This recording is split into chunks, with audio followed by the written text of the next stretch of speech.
Hello everyone, स्वागत है आप सभी लोगों का स्टूडेंट्स कॉर्नर के इस प्यारे से यूट्यूब प्लेटफॉर्म पर, जहां पर हम लोग अब तक लाइट चैप्टर के बारे में काफ़ी कुछ पढ़ चुके हैं, जिसमें 1 से लेकर के 7th पार्ट तक का क्लास हमने कवर कर दिया है। ठीक है ना।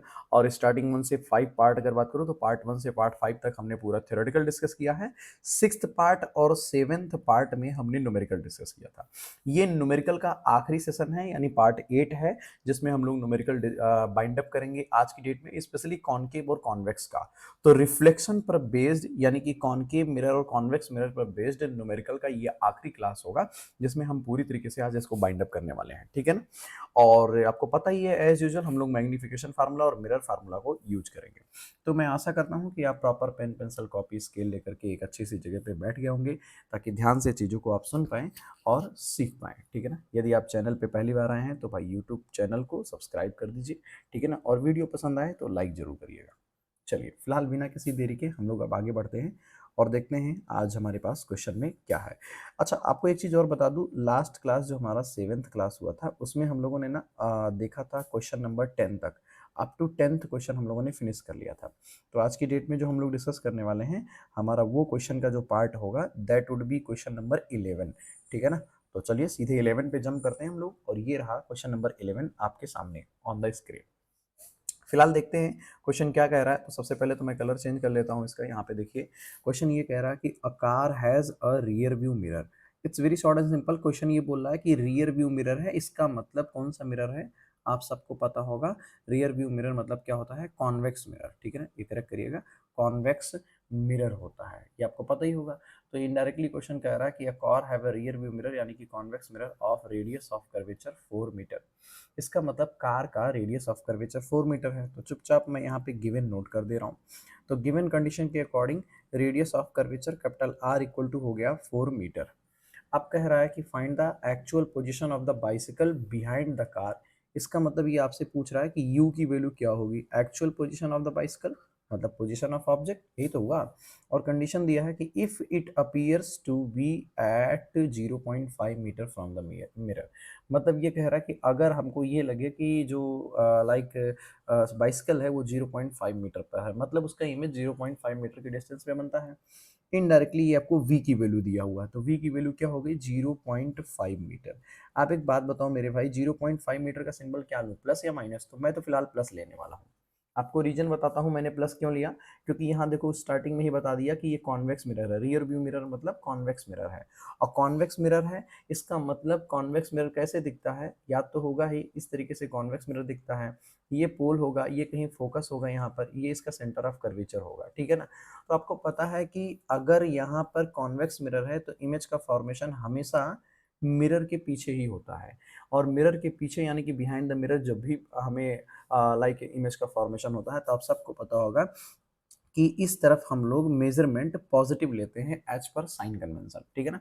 तो साइन कन्वेंशन रूल के अकॉर्डिंग हॉरिजॉन्टल डायरेक्शन में all the measurement from the pole towards the right hand side, यानी कि इस तरफ, will always be taken positive as per sign convention. और ये भी आपने पढ़ा होगा कि लेफ्ट हैंड साइड में will always be taken negative. तो ये इसी रूल को मैं अप्लाई किया, और इसी वजह से मैंने वी को यहाँ पे पॉजिटिव कंसीडर कर लिया, क्योंकि हम सबको पता है कि कॉन्वेक्स मिरर में image formation right hand side में होता है मिरर के। ठीक, पहला बात तो ये हो गया मिरर इन द सेंस पोल के। अब दूसरा बात ये है कि ये रेडियस ऑफ कर्वेचर 4 मीटर दिया है, तो यहाँ से फोकल लेंथ कैलकुलेट करेंगे। आप सबको पता होगा कि एक रिलेशन होता है F equal to capital R/2। तो इस रिलेशन का यूटिलाइजेशन के करके हम यहाँ पे नोट करेंगे। तो F इक्वल टू यहाँ पे हमने लिख दिया R/2, और R की वैल्यू रखेंगे 4/2, और 4/2 को सॉल्व करेंगे तो हमको मिल जाएगा फाइनली 2, और ये आ गया मीटर में।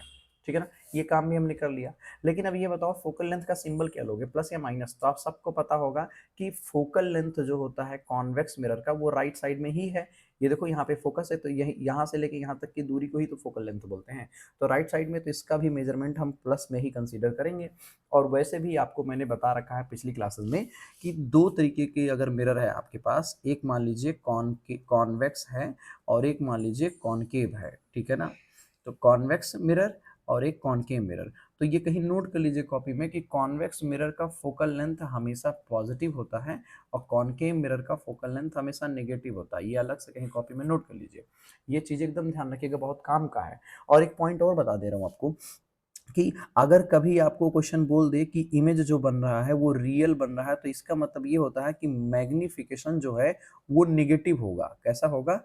नेगेटिव होगा। Magnification will always B negative अगर इमेज रियल है। और अगर कहे कि नहीं नहीं इमेज जो है वो वर्चुअल है, तो तुरंत समझ जाइएगा इसका मतलब है कि मैग्निफिकेशन की वैल्यू पॉजिटिव होगी। ये 4 पॉइंट कहीं कॉपी में अच्छे से नोट कर लीजिए, बहुत काम आएगा। ठीक है ना? चलो फिलहाल आप क्वेश्चन पे आते हैं। तो हमें u पता करना है, v हमें गिवन है और f भी हमें गिवन है। सिंपल सा फार्मूला लगा दीजिए, क्वेश्चन सॉल्व हो जाएगा तुरंत। बहुत छोटा क्वेश्चन है और बहुत अच्छा क्वेश्चन है। आप चुपचाप यहाँ पे नोट करिए, वी नो दैट। ठीक है ना? अब वी नो दैट क्या होता है? मिरर फार्मूला होता है 1/f=1/v+1/u। ये मैंने नोट कर दिया। अब जो जो वैल्यू पता है वो रख दीजिए। तो यहाँ पे मैंने रखा 1/2, सिंबल का कोई टेंशन नहीं क्योंकि प्लस है।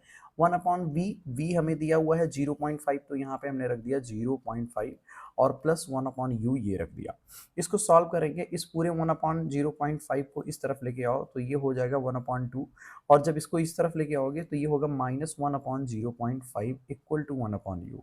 सिंप्लीफाई करने के लिए मैंने क्या किया, इसको 1/2 ही रखा, माइनस क्या मैं इस 0.5 को यानी कि ये जो पॉइंट है इसको हटाने के लिए ऊपर नीचे 10 का मल्टीप्लाई कर दूं।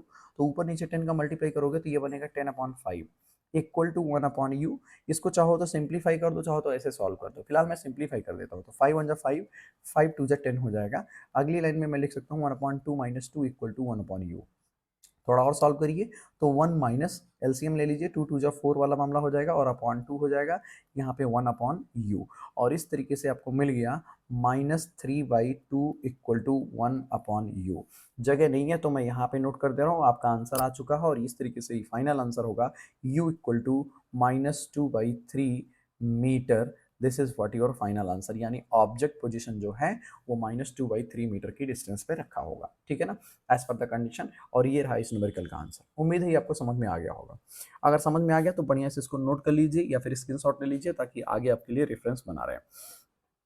यदि कोई बच्चा ऐसा है जिसको यहाँ पे जो मैं रूल्स बता रहा हूँ या जो कंडीशन बता रहा हूँ जो नहीं समझ में आ पा रहा है, थोड़ा दिक्कत हो रहा है, तो मेरा पूरा गेस है कि आपने इसकी पुरानी वीडियोस नहीं देखे होंगे। तो पीछे 7 पार्ट का वीडियो मैं बना चुका हूँ। प्लेलिस्ट मैंने डिस्क्रिप्शन बॉक्स में दे रखा है, वहां से जाकर के आप देख लीजिए। क्लिक करके पूरा वीडियो देख लीजिए, तब यहाँ 8th पार्ट पे आइएगा। डायरेक्ट जंप करोगे तो भैया पक्की बात है चोट तो लगेगा, तकलीफ तो होगी ही आपको, श्योर शॉट। इसीलिए बी केयरफुल। फिलहाल अगला चलते हैं हम लोग क्वेश्चन नंबर 12 पे। ठीक है ना? क्वेश्चन नंबर 12 क्या कहता है? कह रहा है कि an object 2 centimetre high placed in front of a converging mirror produces a virtual image of 30 centimeter high. ठीक है ना? If the object is placed at a distance of 8 centimeter from the pole of the mirror, calculate position of image, focal length of converging mirror. तो बहुत सारी बातें यहाँ पे बोला है और बहुत अच्छे अच्छे पॉइंट है यहाँ पे। आप कुछ कुछ चीजों पे गौर करिए। तो मैं दोबारा पढ़ते पढ़ते यहाँ पे कुछ डेटा नोट करूंगा जो गिवन में आएगा। ठीक है ना? तो आप ध्यान से देखिएगा और सुनिएगा। फिर से रीड कर रहा हूँ। यहाँ पे कह रहा है कि एन ऑब्जेक्ट 2 सेंटीमीटर हाई, इसका मतलब height of object H O की वैल्यू दिया हुआ है 2 सेंटीमीटर। और सारी दुनिया को पता है कि हाइट ऑफ ऑब्जेक्ट का सिंबल पॉजिटिव ही लिया जाएगा। क्यों लिया जाता है? क्योंकि object will always be placed above the principal axis. ठीक है ना? तो इसमें तो दिक्कत होगा नहीं आपको। अब ये भी मैटर क्लियर हो गया। अब कह रहा है मेरे भाई कि इन front of a converging mirror. अब ये भी आपको मालूम होना चाहिए कि कन्वर्जिंग मिरर मतलब क्या होता है। कन्वर्जिंग मिरर मतलब होता है कॉनकेव मिरर। कौन सा मिरर? कॉनकेव मिरर होता है कन्वर्जिंग मिरर मतलब। तो इसका मतलब ये कॉनकेव मिरर की बात कर रहा है। अच्छा, ये वर्ड बड़ा काम का है, आगे काम आएगा। इसकी हेल्प से आप बहुत सारी चीजें डिसाइड कर पाओगे। फिलहाल थोड़ा और पढ़ो। कह रहा है कि कन्वर्जिंग मिरर है यानी कि कॉनकेव मिरर है, प्रोड्यूसेस अ वर्चुअल इमेज। बहुत तगड़ा वर्ड आपको एक और मिल गया। कह रहा है इस बार जो इमेज बन रहा है वो वर्चुअल इमेज है और वो भी 30 सेंटीमीटर हाई। इसका मतलब हाइट ऑफ इमेज ये दिया हुआ है, हाई बोला है ना, तो हाइट ऑफ इमेज दिया 30 सेंटीमीटर है। अब ये प्लस होगा या माइनस? तो मैं तो यहाँ पे प्लस कर रहा हूँ। आप जानते हो मैं प्लस क्यों कर रहा हूँ? क्योंकि आपको मालूम होगा कि जो कन्वर्जिंग मिरर यानी कि कॉनकेव मिरर होता है वो कुछ ऐसे दिखता है। और ये इसका पोल होगा, यहाँ इसका फोकस होगा, यहाँ इसका सेंटर ऑफ कर्वेचर होगा। अब क्वेश्चन खुद ही कह रहा है कि आपको इस बार जो इमेज मिल रहा है वो वर्चुअल नेचर का है, यानी वर्चुअल इरेक्ट होगा, यही ना हुआ इसका मतलब। तो आपको पता होगा ना कि केस नंबर, अगर हम कॉनकेव की बात करें तो कॉनकेव में टोटल 6 केस मैंने पढ़ाया था, और केस नंबर 6 ही वो था जहां पर हमें एक वन एंड ओनली एक कंडीशन मिला था कि वर्चुअल इरेक्ट का नेचर दिखाएगा हमारा इमेज। और जब भी वर्चुअल इरेक्ट बनता है तो इमेज पीछे बनता है, मिरर के इस तरफ बनता है, और पीछे बनेगा, और वो भी प्रिंसिपल एक्सिस के ऊपर ऐसे कुछ इमेज बनेगा।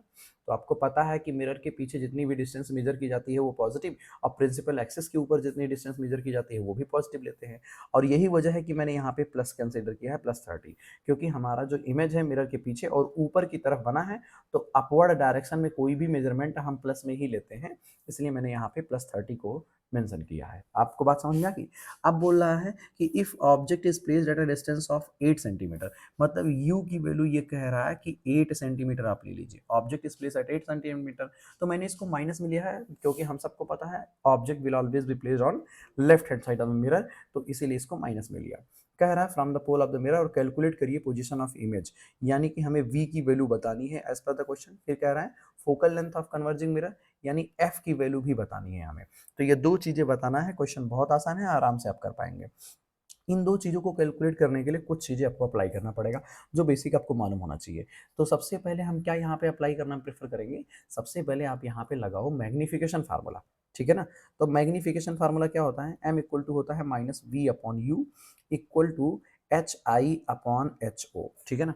अब इसी फार्मूले में रखो, आंसर खटाखट आएगा मेरे भाई। तो अब देखो माइनस की जगह पे माइनस, क्योंकि ये तो फार्मूले का माइनस है, v की वैल्यू हमें पता नहीं है तो v को वैसे रख दो, u की वैल्यू मालूम है -8 तो वो -8 रख दीजिए, इक्वल टू hi की वैल्यू दिया हुआ है 30 वो भी रख दिया, और ho की वैल्यू दिया है 2 वो भी रख दिया। कैंसिल आउट करिए तो यहाँ मिल गया 15, और ये माइनस माइनस कैंसिल हो गया। अब यहाँ से v की वैल्यू क्रॉस मल्टीप्लाई कर लो, 15 8 कितना होता है 120 सेंटीमीटर, और काम आपका हो चुका है, v की वैल्यू आ गई, पहला आंसर क्लियर हो गया। ठीक, तो हमें v की वैल्यू मिल गई, यानी ये काम हमारा हो गया। अब एक बात बताओ, हमें और क्या निकालना था, फोकल लेंथ। तो चुपचाप कुछ नहीं करिए, बस मिरर फार्मूला लगा दीजिए। आपको पता होगा मिरर फार्मूला क्या होता है, 1/f 1/u और 1/v, इस तरीके से होगा। तो वैल्यू पुट करिए, 1/f को तो वैसे ही रहने दो, 1/u की जगह पे रखेंगे -8, और प्लस 1/v की जगह पे रखेंगे 120, क्योंकि ये आंसर प्लस में आया तो प्लस में ही लेंगे। वैसे भी जब बोला ही था कि नेचर हमारा वर्चुअल होगा, तो वर्चुअल में तो v की वैल्यू पॉजिटिव ही होती है ना, and that's why I have taken the same, और आया भी वही है। फिलहाल 120 और 8 का अगर एलसीएम लोगे तो 120 ही आएगा। अब इस एलसीएम को सॉल्व करो तो कितनी 8 से इसमें डिवाइड करो, कितने टाइम जाएगा, ये 15 टाइम जाएगा, 15 8 जा 120, तो यहाँ पे होगा -15, ठीक है ना। तो यहाँ पे -15 हो गया, और प्लस ये कितना आ जाएगा, ये +1 हो जाएगा। सॉल्व करने पे थोड़ा और सिंप्लीफाई करिए तो 1/f इक्वल टू मिल गया आपको -14/120। जगह कम है तो ऊपर लिख दे रहा हूँ, तो यहाँ पे आप रेसिप्रोकल करोगे तो तुरंत मिलेगा f equal to -120/14। Cancel out करिए, 2 7 जा जाएगा, और यहाँ ऊपर 60 आ जाएगा, तो फाइनली f की वैल्यू मिल जाएगी -60/7, एंड दैट टू सेंटीमीटर, और यही फाइनल आपका आंसर हो गया, ठीक है ना। तो इस तरीके से इस क्वेश्चन का कंप्लीट आंसर हो गया। एक आंसर आपको यहाँ मिल गया, एक आंसर आपको यहाँ मिल गया, और दोनों हो गया। उम्मीद है कि क्वेश्चन नंबर 12 भी आपको बहुत अच्छे से समझ में आ गया होगा। कहीं कोई दिक्कत है तो जरूर मुझे कमेंट बॉक्स में बताइए। फिलहाल अगर वीडियो पसंद आ रहा है, चीज़ें ठीक लग रही हैं, समझ में आ रही है, तो वीडियो को लाइक करना मत भूलिएगा मेरे भाई, ठीक है ना। और अपने दोस्तों के साथ भी साझा करिए, उनको शेयर करिए, उनको बताइए कि वो भी यहाँ से बढ़िया से पढ़ सकते हैं, and that too free of cost, ठीक है ना। फिलहाल यहाँ पे क्वेश्चन नंबर 13 आपकी स्क्रीन पे आ चुका है। बिना देरी के मैं थोड़ा स्पीड मेंटेन करूंगा, अगर आपको लगेगा कि स्पीड ज़्यादा हो रहा है तो वीडियो को थोड़ा पॉज करके देखिएगा, ठीक है ना, फिर सॉल्व करिएगा, फिर पॉज करिएगा, फिर सॉल्व करिएगा, इस तरीके से आप परफॉर्म करिएगा। बाकी समय को ध्यान में रखते हुए मैं तो इस तरीके से मुझे करना होगा, ताकि आपके लिए वीडियो बहुत ज़्यादा लेंदी ना हो, ठीक है।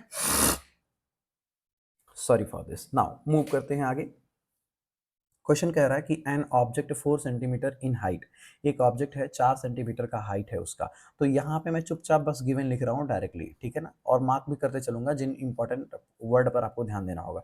तो सबसे पहले ऑब्जेक्ट की हाइट बोला है, इसका मतलब एच ओ दिया हुआ है, और एच ओ की वैल्यू प्लस के साथ लिखेंगे, 4 सेंटीमीटर है, नोट कर लिया। Is placed at 15 centimetre in front of a concave mirror, कह रहा है कॉनकेव मिरर। अब देखो यहाँ मिरर का नाम बता दिया, कॉनकेव मिरर के सामने 15 सेंटीमीटर की डिस्टेंस पे रखा हुआ है। इसका मतलब u की वैल्यू दिया हुआ है, माइनस के साथ लिखूंगा मैं 15 सेंटीमीटर। 15 सेंटीमीटर दिया है और माइनस इसलिए लेंगे क्योंकि साइन कन्वेंशन कहता है कि you will always B negative, तो वो मैंने कर दिया। फिर बोला है क्योंकि कॉनकेव मिरर है and that two of focal length 10 centimetre, तो फोकल लेंथ की वैल्यू भी ले लिया हमने 10 सेंटीमीटर, पर यहाँ लगाएंगे माइनस, और माइनस इसलिए लगाएंगे क्योंकि मिरर मेरा कॉनकेव है और आपको मैंने पहले बता दिया है कि कॉनकेव मिरर में फोकल लेंथ नेगेटिव होता है and that's why I have taken negative. ठीक है, फिर कह रहा है at what distance from the mirror should a screen be placed, कह रहा है मिरर से कितनी दूर पे हमें एक स्क्रीन रखना चाहिए to obtain a sharp image of the object, object का एक शार्प इमेज प्राप्त करने के लिए, पाने के लिए। तो आप एक बात बताओ, जो इमेज बनेगा वो किसके ऊपर बनेगा, इसी स्क्रीन के ऊपर ही बनेगा ना, तो इसका मतलब इनडायरेक्टली ये कहना चाह रहा है कि what is the position of the image, समझ रहे हो ना, और पोजिशन ऑफ द इमेज को हम वी से डिनोट करते हैं, तो ये क्वेश्चन मार्क हो गया। तो आपसे चाहे ये कहे कि what is the distance from the mirror where should an object be placed, sorry where should a mirror where should a screen be placed, तो चाहे स्क्रीन का पोजीशन पूछे चाहे इमेज का पोजीशन पूछे, दोनों बातें एक ही हैं। क्यों? क्योंकि इमेज जो है वो स्क्रीन पे ही बनेगा, तो इसका मतलब वही हो गया ना कि वी ही आपसे पूछ रहा है, और उसीलिए मैंने यहाँ पे लिखा है।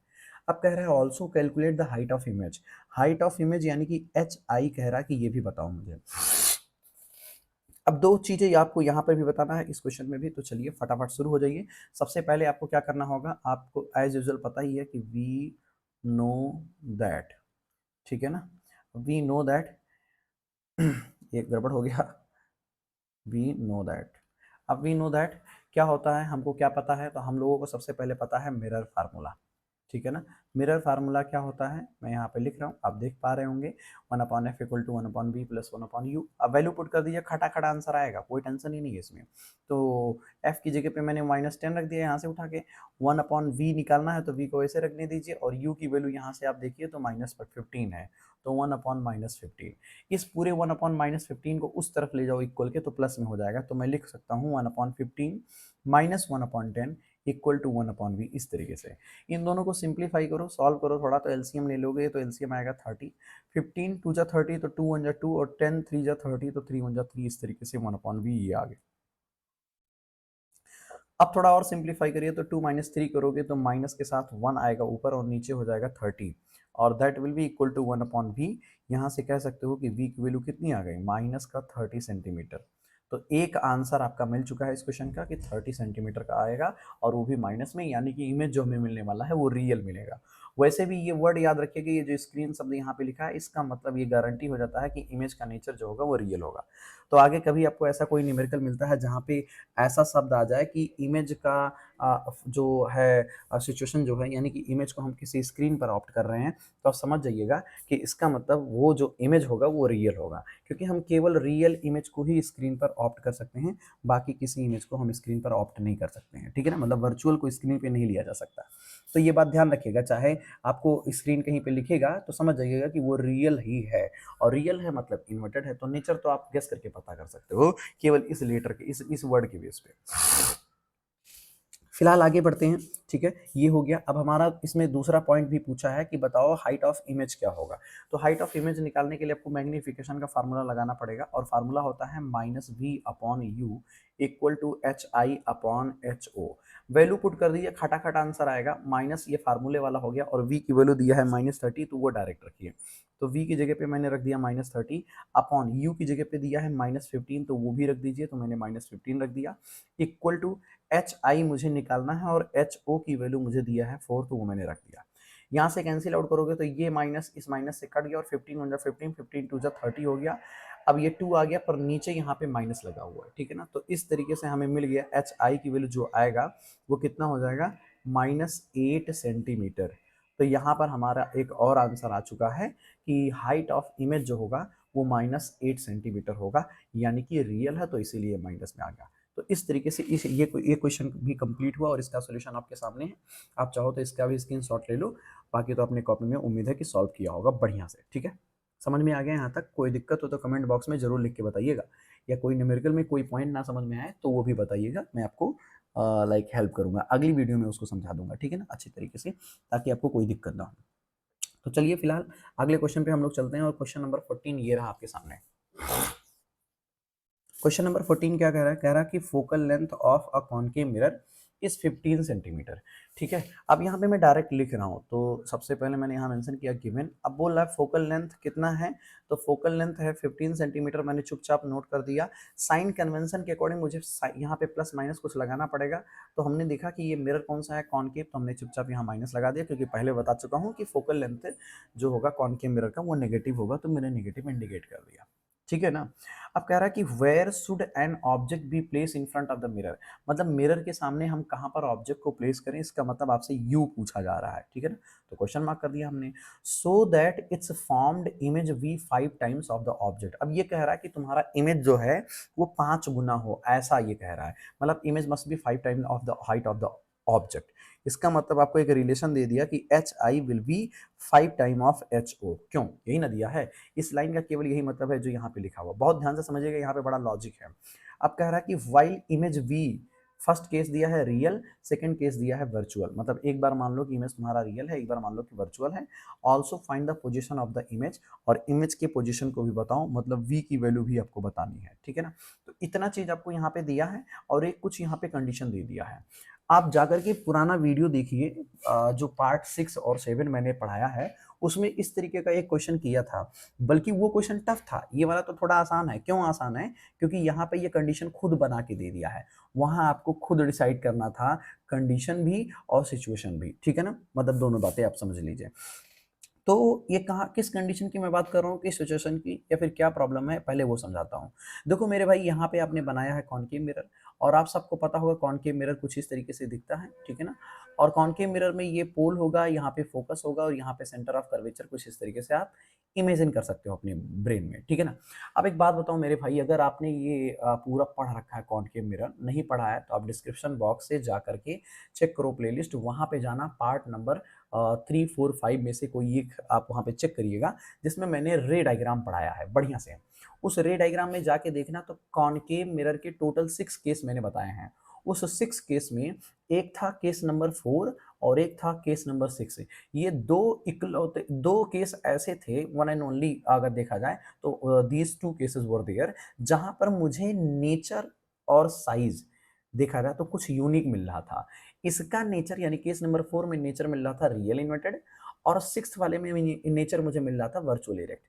लेकिन कॉमन बात ये थी कि दोनों का साइज जो था वो इनलार्ज था, इनलार्ज था मतलब बड़ा था। ठीक है ना, याद आ रहा है कुछ, ये याद आना चाहिए, नहीं मालूम है तो जाके पहले वो देखिए, तब इस न्यूमेरिकल को लगाएगा, नहीं तो आपके ऊपर से निकल जाएगा। ठीक है ना, ट्रस्ट में, मेरी बात मान लीजिएगा। ठीक है, तो आपको ये समझ में ये आया कि दो सिचुएशन यहाँ पे थे कॉनकेव मिरर में, एक केस नंबर 4, एक केस नंबर 6, जहां पे हमें जो है एक में नेचर रियल मिलता है, एक में नेचर वर्चुअल मिलता है, लेकिन साइज ऑफ इमेज दोनों में ही हमें क्या मिलता है, इनलार्ज मिलता है। अब इस बात को देख के आपको क्या समझ में आ रहा है, ये जो कंडीशन दिया है इसको देख के क्या समझ में आ रहा है, यहाँ बोला height of image is 5 time of height of object. इसका मतलब ये सिचुएशन तो इनलार्ज को दिखा रहा है ना, मतलब इमेज की साइज बड़ी हो गई, 5 गुना ज्यादा हो गया ऑब्जेक्ट की साइज से, इसका मतलब ये इनलार्ज वाला सिचुएशन है। लेकिन अब मुझे ये कैसे पता चलेगा कि ये इनलार्ज वाला जो सिचुएशन है वो कौन सा सिचुएशन है, मतलब ये केस नंबर 4 से बिलोंगिंग है या 6 से बिलोंगिंग है। तो हमको ये कहीं नहीं पता है, पूरे सवाल में कहीं नहीं दिख रहा है, और इसीलिए सवाल ने यहाँ पे कंडीशन बना दिया है। ठीक है ना, पिछला सवाल जब मैंने पार्ट 6 में पढ़ाया था तो वहां पर ये कंडीशन नहीं दिया था, वहां हम लोगों के पास बस केवल इतना ही डेटा अवेलेबल था जो मैंने यहाँ लिखा है, इसी टाइप का कुछ डेटा था, और वहां पे हम लोगों ने खुद से एज्यूम किया था कि एक बार मान लेते हैं कि चलो इमेज रियल है, और एक बार मान लेते हैं वर्चुअल है। तो यहाँ भी मानना पड़ेगा आपको। ठीक है ना, यहाँ भी मानना पड़ेगा, और तभी आपका काम होगा। ठीक है, तो यहाँ तो खैर ऑलरेडी दे दिया है कि आप ऐसे ऐसे मानो, तो एक तरीके से आसान है। तो चलिए हम एक बार इसको एज्यूम करके अब लगाना शुरू करते हैं। तो पहला कंडीशन हमने मान लिया कि when when image image is real. तो अगर हम ये माने कि इमेज हमारा रियल होगा तब क्या होगा, आओ अब इसको लगाते हैं। तो एक बात बताओ, फोकल लेंथ तो हमारा वही होगा, focal length as usual -15 centimetre जो यहाँ पे दिया है। ठीक है, हमारा यहाँ पे देखा जाए तो ये जो H I equal to 5HO दिया है, तो इसको सिंप्लीफाई करने के लिए हम मैग्नीफिकेशन कैलकुलेट करते हैं। तो आपको पता होगा मैग्नीफिकेशन का फार्मूला होता है HI/HO, यही होता है ना। अब एच आई की वैल्यू रखो, तो एच आई की जगह पे क्या रखेंगे, 5HO रखेंगे, और अपॉन एच ओ की जगह तो एच ओ ही आएगा, तो ये कट जाएगा, तो आपको फाइनली मैग्नीफिकेशन मिल जाएगा 5। लेकिन बात यह है कि आपने माना है कि आपका जो इमेज है वो रियल है, तो ये भी आपको मालूम होगा कि रियल के केस में जो रियल का केस होता है वहां पर मैग्निफिकेशन नेगेटिव होता है, इतना तो पता होगा ना। तो मैग्निफिकेशन यहाँ पर नेगेटिव होगा और इसीलिए हमने m को यहाँ पे क्या लिख लिया, -5 ले लिया, ठीक है ना। आप चाहो तो यहाँ पे माइनस लगा सकते हो, तो मैंने यहाँ पे ले लिया -5, ठीक है ना। ये एक तरीके से वो पार्ट है जो आपको समझाने के लिए मैंने बताया। तो मैग्निफिकेशन यहाँ पे मैंने -5 ले लिया। आपका मन होगा तो यहाँ ब्रैकेट में आगे लिख सकते हो कि since the image is real, ठीक है ना, that's why magnification is negative. तो m ये हो गया। अब मुझे निकालना है u की वैल्यू और मुझे निकालना है v की वैल्यू। अब बड़े आराम से क्वेश्चन हो जाएगा, कैसे बताता हूँ। अब फिर से मैग्निफिकेशन का फार्मूला लगाइए और अब की बार लगाइए फार्मूला -v/u वाला, ठीक है ना। अब m की वैल्यू रखो यहाँ पे, क्योंकि आपका इमेज रियल है तो मैग्निफिकेशन आपने -5 लिया है यहाँ पे, तो यहाँ m की जगह पे -5 रखो, इक्वल टू माइनस v की जगह पे क्या लोगे, तो v की जगह पे कुछ नहीं, क्योंकि वो तो पता ही नहीं है और u भी नहीं पता है, तो देयर इज नो प्रॉब्लम। आप इसी को सिंप्लीफाई करिए, तो यहाँ से आपको एक रिलेशन मिल गया v इक्वल टू 5u। अब इसी रिलेशन को आप यूटिलाइज करके अपना आंसर आप निकाल पाओगे, तो चलो यूटिलाइज करते हैं। अब क्या करना है, अब आप लगाओ मिरर फार्मूला। तो मिरर फार्मूला होता है 1/f equal to 1/v plus 1/u। अब f तो मालूम है ना, तो रखो वैल्यू यहाँ पे, 1/f की जगह पे क्या होगा, -15 इक्वल टू 1/v की जगह पे ये वैल्यू उठा के रख दो, तो मैंने रख दिया 5u प्लस, और u तो वैसे ही रहेगा तो u रख दिया। 1/-15 फिर से नोट किया और दोनों का एलसीएम लिया तो आया 5u, और जब सॉल्व करोगे तो यहाँ 1 आएगा प्लस पर यहाँ पे हमें 5 मिल जाएगा, ठीक है ना। तो अब इसको और सिंप्लीफाई करो तो 1/15 आया माइनस के साथ और इक्वल टू ये होगा 6/5u, ठीक है। क्रॉस मल्टीप्लाई कर दीजिए मेरे भाई, तो ये आएगा 5u इक्वल टू -6 × 15, ठीक लिखे हैं। तो u इक्वल टू कितना होगा, -6 × 15/5, और सॉल्व करोगे 5 × 5 5 3 15, यानी कि 6 3 18 -18 centimetre is the right answer, ठीक है ना। तो आपको यहाँ से u की वैल्यू मिल गई, फाइनली u की वैल्यू मिल गई। अब आपको एक आंसर मिला u, अब b भी निकालना है। तो v निकालने के लिए आप सिंपली क्या करिए, ये इस वाली वैल्यू में ले जाके पुट कर दीजिए। तो आपने बोला था कि v equal to 5u as per the condition, तो 5 इंटू, अभी u की वैल्यू -18 आया तो यहाँ रखो -18, तो रख दिया आपने। सिंप्लीफाई करिए तो 18 5 जा कितना होता है, 90, 18 5 जा 90, और ये माइनस में आएगा और centimetre, this is what the value of v। और आप ध्यान से देखो तो इस बार आपका v का वैल्यू नेगेटिव आया है, और आपको मालूम होना चाहिए कि जब v की वैल्यू नेगेटिव आती है तो नेचर क्या होता है, रियल होता है, और आप देखो आपने यहाँ रियल ही माना था। इसका मतलब जो भी आपने किया सही किया और बहुत अच्छे से किया। Clear my point. तो ये रहा पहला पार्ट, यानी जब आपने रियल माना तब सॉल्व किया। ये न्यूमेरिकल बड़ा इंपॉर्टेंट है, थोड़ा लेंथी भी है, ठीक है ना। ये मोर देन 3 मार्क्स में आएगा एग्जाम में, जब भी आएगा ये बात ध्यान रखिएगा, 3+ मार्क्स। तो थोड़ा ध्यान से समझिएगा, ये कंडीशन यहाँ पे मैंने बना दिया है, अब आपको ये चीजें दिख रही होंगी, ठीक है ना। अब चलो हम लोग क्या करते हैं कि इसका पार्ट नंबर 2 जो है, यानी सेकंड कंडीशन जो है वर्चुअल वाला, अब वो हम लोग एज्यूम करके लगाते हैं। तो चलो देखते हैं, ठीक है। थोड़ा डिस्टरबेंस अगर होता है तो आप उसको इग्नोर करेंगे, है ना, क्योंकि थोड़ा हो जाता है कभी कभी, है ना। चलिए आगे बढ़ते हैं हम। तो यहाँ पे हमारा पार्ट नंबर 2 है, तो सबसे पहले मैं इसको मिटाता हूँ क्योंकि स्पेस नहीं है, तो मैंने इसको रिमूव किया। अब हम यहाँ पे कंडीशन बनाते हैं। सेकेंड कंडीशन हमारा होगा क्या, व्हेन इमेज इज वर्चुअल, ठीक है ना। व्हेन इमेज इज वर्चुअल, तो जब हमारा इमेज वर्चुअल होगा तब क्या कंडीशन बनेगा। तो चलिए देखते हैं, जब इमेज हमारा वर्चुअल होगा तो कंडीशन क्या बनेगा। पुराने तरीके से f की वैल्यू क्या लोगे, f की वैल्यू तो वही लोगे, -15 सेंटीमीटर, वो हमने कंसीडर कर लिया, ठीक है ना। अब कह रहा है where should an object be place, object कहाँ पे प्लेस होगा, u निकालना है। आपको ये भी बताना था कि v क्या होगा, यानी इमेज पोजीशन, वो भी बताना है एज पर दिस कंडीशन, यहाँ पे लिखा हुआ है, ठीक है ना। और कंडीशन ये है कि मैग्निफिकेशन इस बार फिर आप 5 ले सकते हो, जैसा पिछली बार मैंने सॉल्व करके दिखाया था आपको, लेकिन इस बार हम +5 लेंगे। +5 क्यों लेंगे, क्योंकि हमने पहले ही बता दिया है कि इमेज जब भी वर्चुअल होगा तो मैग्निफिकेशन पॉजिटिव होगा, और इस तरीके से मैंने +5 ले लिया। इतना अगर आपको पता है तो काम हो जाएगा। अच्छा ये नहीं पता है तब दिक्कत होगा मेरे भाई, ये ध्यान रखिएगा। तो कहीं नोट कर लीजिए कि जब भी रियल नेचर होगा तो मैग्निफिकेशन पॉजिटिव होगा, जब भी वर्चुअल नेचर होगा तो हमारा जो मैग्निफिकेशन होगा वो पॉजिटिव होगा। ये गड़बड़ हो गया, रियल वाले में नेगेटिव होगा, वर्चुअल वाले में पॉजिटिव होगा, ठीक है ना, ये नोट कर लीजिएगा। चलिए अब यहाँ पे कंडीशन बनाते हैं, सिंपल फार्मूला अप्लाई करिए, फिर से मैग्निफिकेशन का फार्मूला -v/u, वैल्यू पुट करिए m का, तो m की वैल्यू आपको +5 लेनी है, तो यहाँ पे +5 ले लिया, इक्वल टू -v/u। अब इसमें फिर से रिलेशन स्टेब्लिश करिए तो आपको फिर मिलेगा v equal to cross multiply करते ही -5u मिल गया। अब आपको मिल गया -5u, तो इसी रिलेशन को यूटिलाइज करेंगे मिरर फार्मूले में, हमारा सारा का सारा काम हो जाएगा। ठीक है, तो क्या होता है mirror formula, 1/f equal to 1/u plus 1/v। ठीक है, अब यहाँ वैल्यू पुट करिए, 1/-15 इक्वल टू 1/u को यू ही रहने दो और 1/v की जगह पे -5u रख देते हैं। ठीक है, अब थोड़ा इसको सिंप्लीफाई करिए, थोड़ा मेहनत का काम होगा यहाँ पे। इक्वल टू दोनों का एलसीएम आएगा 5u और यहाँ u को 5 टाइम जाएगा तो ये 5 आएगा, बट ये प्लस माइनस माइनस होगा और यहाँ 1 आएगा। और सॉल्व करिए तो -1/15 इक्वल टू यहाँ देखोगे तो 4/5u हुआ। क्रॉस मल्टीप्लाई करने से पहले काम कर लो, क्या ये डिनोमिनेटर डिनोमिनेटर काट सकते हैं, 5 × 5, 5 3 × 15। अब क्रॉस मल्टीप्लाई करो, ठीक है ना, तो 3 4 जा कितना होगा 12, और ये माइनस को भी साथ में भेज देते हैं तो u इक्वल टू हो जाएगा -12 सेंटीमीटर। इस तरीके से मेरा u का वैल्यू आ गया। एक यहाँ आंसर मिला। अब हमें दूसरा आंसर निकालना है, तो दूसरा आंसर हमें निकालना है v की वैल्यू। अब v की वैल्यू यहाँ रिलेशन दिया है, देखो ध्यान से, तो v की वैल्यू रिलेशन के अकॉर्डिंग है since v equal to -5u, तो यहाँ पे -5 रखेंगे इंटू u की वैल्यू क्या है, u की वैल्यू -12 है।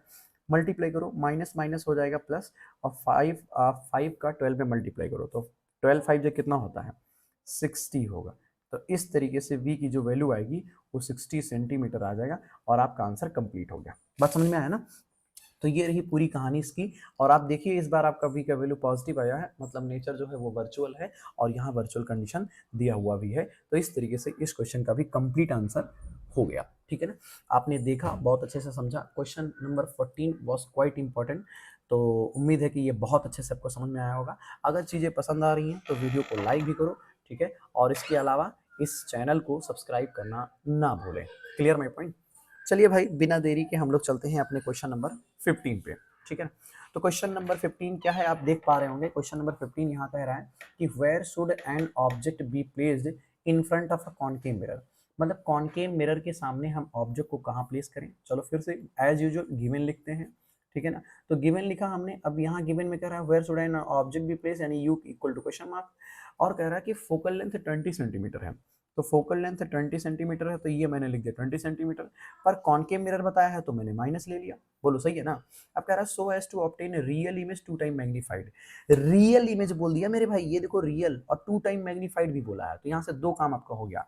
रियल है मतलब मैग्निफिकेशन नेगेटिव होगा, और 2 टाइम्स मैग्नीफाइड है इसका मतलब मैग्निफिकेशन 2 होगा। तो फाइनली हमें मालूम चल गया कि हमारा जो मैग्निफिकेशन होगा वो कितना होगा, -2 होगा।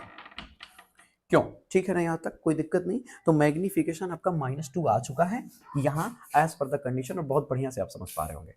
अब कुछ नहीं करना है, बस इसी की हेल्प से आप अपने क्वेश्चन का आंसर निकाल सकते हैं। आइए देखते हैं कैसे निकलेगा। तो मेरे भाई एक बात बताओ, फिर से वही पुरानी कहानी, मैग्निफिकेशन का फार्मूला क्या होता है। मैग्निफिकेशन का फार्मूला होता है -v/u, ठीक है ना।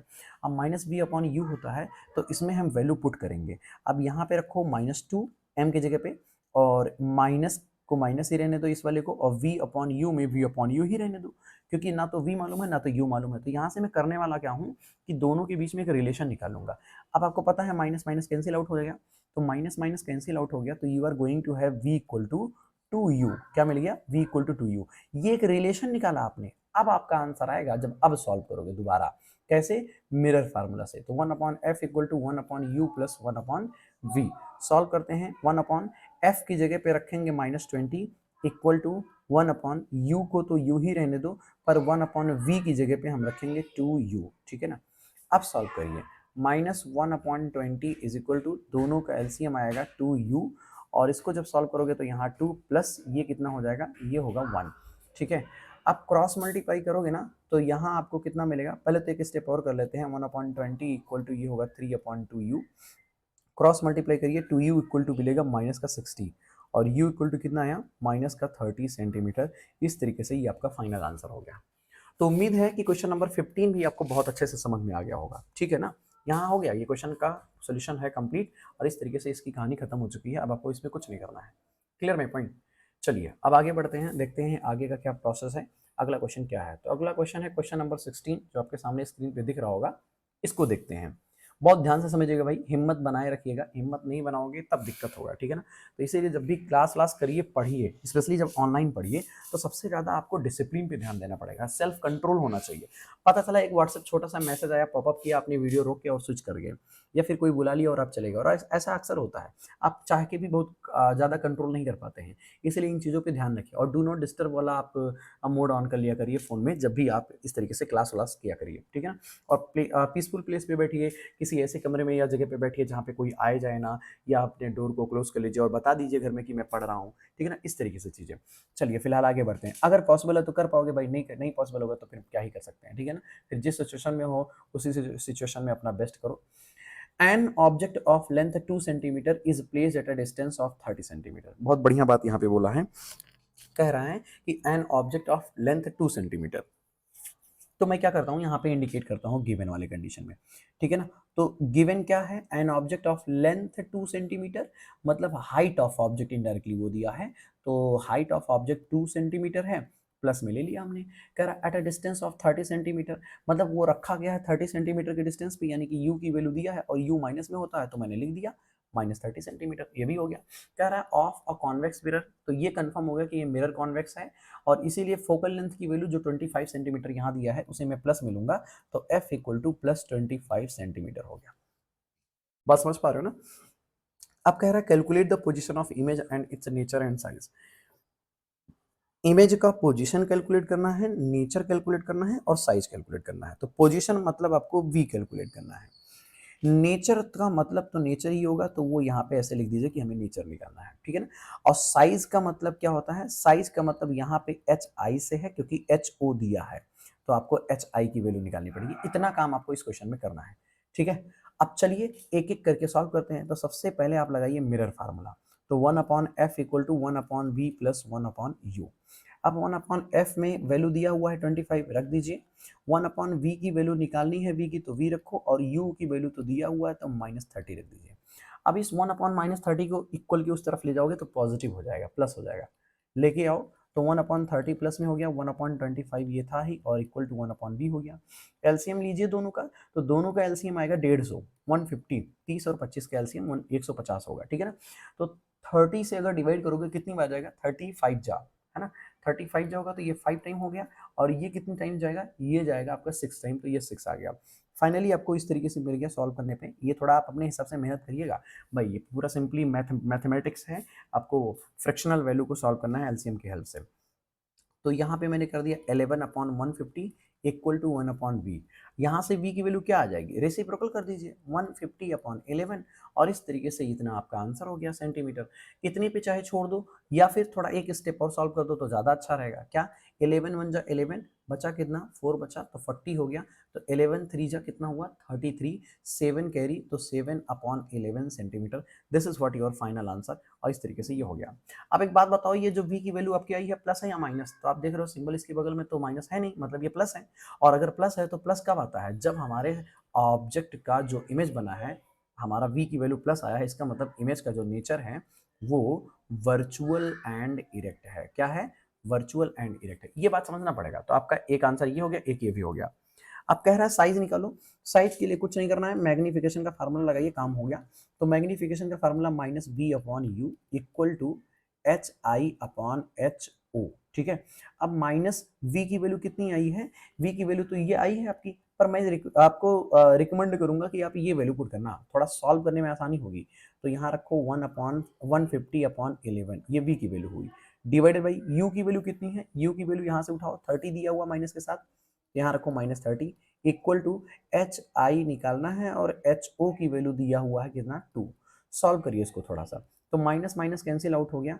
अब इसको थोड़ा और सिंप्लीफाई करके लिखोगे तो it can be written as 1/50 11 into 30। इस तरीके से आप सिंप्लीफाई करके देखिएगा, रेसिप्रोकल करोगे यही आएगा। तो ये हो गया HI/2, सही है। अब 30 1 30, और 35 जब कितना होगा 150 हो गया, और इस 2 का 5 में क्रॉस मल्टीप्लाई कर दीजिए, फाइनल आंसर हो जाएगा। तो ये बनेगा 10/11 इक्वल टू HI, यानी कि HI इक्वल टू हो गया 10/11 मीटर या सेंटीमीटर, सेंटीमीटर हो गया। तो इस तरीके से इस क्वेश्चन का भी फाइनल आंसर हो गया, और आप पूरा पूरा इसका सॉल्यूशन कंप्लीट कर चुके हैं, ठीक है ना। बढ़िया। अगर ये सारी चीज़ें समझ में आ रही है तो मुझे बताते जाना, ठीक है ना। फिलहाल अब हम मूव करेंगे अपने अगले क्वेश्चन पे ताकि उसे आप बढ़िया से समझ पाओ और आगे बढ़ पाओ। क्लियर है माय पॉइंट? चलिए, अगला क्वेश्चन है क्वेश्चन नंबर 17 जो आपको आपके सामने दिख रहा होगा स्क्रीन पे। इस क्वेश्चन में क्या बोल रहा है? इस क्वेश्चन में कह रहा है कि अ 5 सेंटीमीटर टॉल ऑब्जेक्ट, एक ऑब्जेक्ट है, एक ऑब्जेक्ट है जो 5 सेंटीमीटर टॉल है। तो सबसे पहले यहाँ पे मैं गिवन नोट कर रहा हूँ, ठीक है ना, बढ़िया से देखना। तो यू की नहीं नहीं, यू यू नहीं दिया, ये क्या है, टॉल ऑब्जेक्ट है ना, तो एच ओ दिया हुआ है। तो एच ओ की वैल्यू दिया हुआ है 5 सेंटीमीटर और प्लस में हम ये लेंगे। अब कह रहा है is placed at a distance of 20 centimetre, यानी 20 सेंटीमीटर के डिस्टेंस पे रखा हुआ है। तो यानी कि u की वैल्यू ये दिया हुआ है 20 सेंटीमीटर, नेगेटिव में लेंगे। कह रहा है फ्रॉम अ कॉनकेव मिरर, तो कॉनकेव मिरर हो गया, और फोकल लेंथ दिया है 30 सेंटीमीटर, तो f की वैल्यू हमने ले लिया यहाँ पे 30 सेंटीमीटर, और इसको हमने माइनस में कर दिया, ठीक है। अब कह रहा है डिटरमाइन द पोजिशन साइज और इमेज, पोजिशन साइज और इमेज निकालना है। तो इसका मतलब v की वैल्यू हमें कैलकुलेट करनी है, ठीक है ना। पोजीशन हो गया, साइज हमें बताना है, साइज का मतलब इसका मतलब क्या है, एच ओ बताना है, तो ये क्वेश्चन मार्क कर दिया। और हमें क्या बताना है, और कुछ बताना है, position size of the image, बस दो ही चीज बताना है, तो कोई टेंशन ही नहीं है, आराम से बता सकते हैं। चलिए सबसे पहले मिरर फार्मूला लगा दो। तो मिरर फार्मूला के according 1/f equal to 1/v plus 1/u, ये मैंने रखा है, ठीक है। अब 1/f की जगह पे हम क्या रखेंगे, -30, ठीक है ना। तो यहाँ पे मैं रख दूँ -30 इक्वल टू 1/u की जगह पे, तो 1/v की जगह पे कुछ रखना पड़ेगा। तो v की वैल्यू क्या दी हुई है, v की वैल्यू तो निकालना है यार, प्लस 1/u की जगह पे क्या रखेंगे, ये क्या आ जा रहा है, बार बार डिस्टर्ब कर रहा है, ठीक है। तो अब हम लोगों को निकालना है हाँ v की निकालनी है और u की वैल्यू रखी है, तो 1/-20 रख दिया, ठीक है। कुछ दिक्कत हो रहा है क्या? ओके, एक मिनट थोड़ा सा रुकिएगा। चलिए, उम्मीद है अभी सही हो गया होगा। ठीक है, ठीक है। हाँ, अच्छा अच्छा, वो हैंग कर रहा था, है ना। ठीक है, तो 1/-20 ये आ गया। अब यहाँ पे क्या करेंगे, तो ये 1/-20 वाले को इक्वल के उस तरफ लेके चलते हैं। लगता है आज समस्याएं कुछ हैं। पिछला वीडियो मैंने ऐसे रिकॉर्ड किया था, उसमें इको की वजह से और आवाज़ साउंड आ गया था, टेक्निकल इशू, तो मुझे डिलीट करना पड़ा। अभी मैं दोबारा रिकॉर्ड कर रहा हूँ, देखो क्या होता है, फिलहाल कंप्लीट हो पाता है कि नहीं। वैसे एंड पे चल रहे हैं हम लोग, फिलहाल उम्मीद है हो जाएगा। तो 1/20 -1/30 ये हो गया यहाँ पे, ठीक है ना। अब इसको सॉल्व करेंगे तो इसकी वैल्यू क्या आएगी, इसकी वैल्यू आएगी, एक मिनट, इक्वल टू 1/v, है ना। अब यहाँ सॉल्व करिए तो एलसीएम इसका आएगा कितना, 60। तो अब एलसीएम 60 आ गया, डिवाइडेड बाई करेंगे तो 23 जा 60 होता है, तो ऊपर 3 आया, -30 2 जा 60 होगा, तो ये 2 आया, इक्वल टू 1/v। सॉल्व करेंगे तो 1/60 इक्वल टू 1/v आया, और फाइनली आपको v की वैल्यू कितनी मिल गई, 60 सेंटीमीटर मिल गया ना। अब देखो ये जो 60 सेंटीमीटर ये प्लस में आया है, तो इस बात से ये भी क्लियर हो रहा है कि नेचर जो होगा वो वर्चुअल डायरेक्ट होगा, पर नेचर तो हमें निकालना नहीं है, तो कोई लोड ही नहीं लेना है, पर पूछता तो आप बता पाते, ठीक है ना। चलो फिलहाल अगला देखते हैं कि एच आई की वैल्यू क्या होगी। तो अब एच आई की वैल्यू निकालने के लिए आपको फिर से मैग्नीफिकेशन का फार्मूला लगाना पड़ेगा। मैग्नीफिकेशन का फार्मूला होता है -v/u इक्वल टू hi/ho, ठीक है ना। अब -v की वैल्यू कितनी है मेरे भाई, अभी अभी तो आपने निकाला है 60, और u की वैल्यू कितनी है -20, और इक्वल टू hi निकालना है, ho की वैल्यू दी हुई है 5, तो वो यहाँ रख दो, ठीक है ना। अब माइनस से माइनस कैंसिल, और 23 जा हो गया 60, तो 5 का 3 में मल्टीप्लाई करोगे तो तुरंत मिलेगा H I equal to 15 centimetre, और वो भी प्लस में। तो इस तरीके से ये क्वेश्चन का आंसर पूरी तरीके से हो गया आपके सामने। बहुत अच्छा लगा, ठीक है ना। ये सारा कुछ उम्मीद है आपको समझ में आ गया होगा बढ़िया से। कोई डाउट है तो मुझे जरूर बताइएगा। आपके लिए मेरे पास एक बढ़िया सा गिफ्ट है, gift in the sense homework, ठीक है ना। तो हमारा गिफ्ट ऐसे ही होता है। तो ये एक होमवर्क है आपके पास, होमवर्क है, इसे सॉल्व करिएगा, ठीक है ना।